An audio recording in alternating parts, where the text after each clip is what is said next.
ஆசிய யானை இந்தியாவின் தேசிய பாரம்பரியமிக்க விலங்காகும்.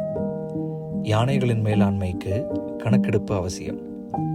இந்த வருடம் மே மாதம் மாநில அளவில் ஒருங்கிணைந்த யானைகள் கணக்கெடுப்பு நடத்தப்பட்டது.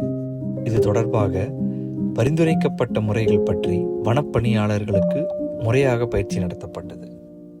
யானைகள் வாழும் 26 வனக்கோட்டங்களில் தேர்ந்தெடுக்கப்பட்ட 681 மாதிரி தொகுதிகளில் யானைகளை நேரடியாக பார்த்தல் முறைப்படி மே மாதம் 23 தேதியன்று கணக்கீடு செய்யப்பட்டது.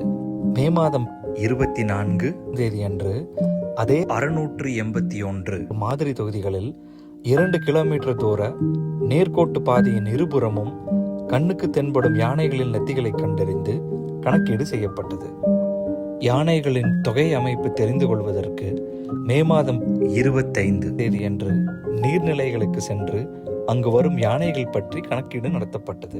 மேற்கண்ட கணக்கெடுப்புகளை பகுப்பாய்வு செய்ததில் தமிழ்நாட்டில் யானைகளின் எண்ணிக்கை 3063 ஆகும்.